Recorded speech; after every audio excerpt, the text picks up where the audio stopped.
Hello বন্ধুরা, bell আইকনটিটা টিপে paste করে নাও। দেখো আমাদের 2026-এ দেখো আমাদের ঘর উড়িয়ে নিয়ে চলে গেছে ঝড়ে। তোমরাও সাবধানে থেকো। আর আমার মার ঘরটা এমনিতেই ভাঙা ছিল, তারপর বলছে ঝড়ে যখন উড়িয়ে নিয়ে চলে যাচ্ছে তাহলে আমরা কি করি, ঘরটা একটু সারিয়ে নেই, কেননা বর্ষাকাল যদি চলে আসে ঘরটা ভেঙে যায়। এই জন্য দেখো আমি টালিগুলা সরিয়ে এই পাশ সাইড করে দিচ্ছি, যেহেতু মিস্ত্রি এসছে।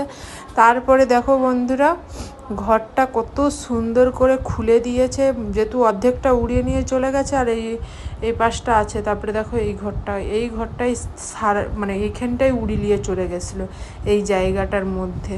তারপরে আর ওই পাশটা আমার মা খুলে দিয়েছে, বলছে মিস্ত্রি ডেকে।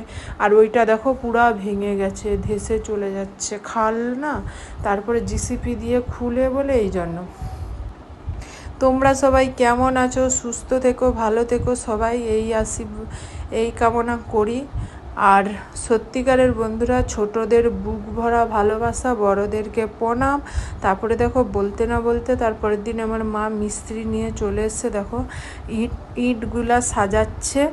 আর আমার কোনো কথা খারাপ মাইন্ডে নিও না, যেহেতু দেখো আমি ছোট, এখনও আমার বয়স হয়নি, আমি ঠিক মতন ভয়েসও দিতে পারি না, কথাও বলি না। আর আমাদের বাপের ঘরে কথা আলাদা। দেখো এইখানটায় ভেঙে গেছিলো, ভেঙে করেছে আমার মা, এই জায়গাটায় ভেঙে করেছে, আর উপরটা উড়িয়ে নিয়ে চলে গেছে বৃষ্টিতে।